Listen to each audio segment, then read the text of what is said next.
Hey everyone, today I'm going to teach you how to add a text box in Canva. Without any further ado, let's get started.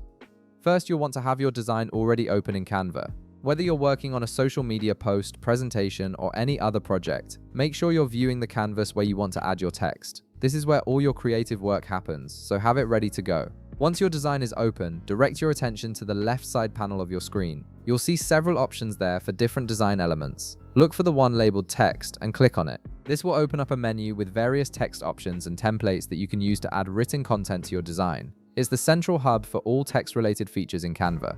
Now within the text menu, you'll notice a few default options at the top.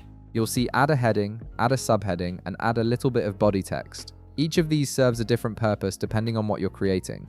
The heading option is great for titles and main points, the subheading works well for secondary information, and the body text is perfect for longer paragraphs or detailed content. Choose the one that best fits what you need for your design.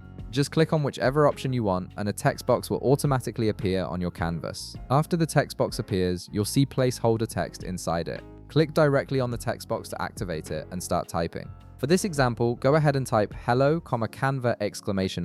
As you type, you'll see your text replace the placeholder content immediately. This is where you can input any message, quote, or information you want to display on your design. Next, you'll want to position the text box exactly where you want it on your page. Click on the text box itself, and while holding down your mouse button, drag it to your desired location. You can move it anywhere on the canvas, whether that's centered, in a corner, or aligned with other elements. This gives you complete control over your layout and ensures your text sits exactly where it looks best within your overall design. And there you have it. You've successfully added and positioned a text box in Canva, and you're now ready to customize it further with different fonts, colors, and effects if you'd like.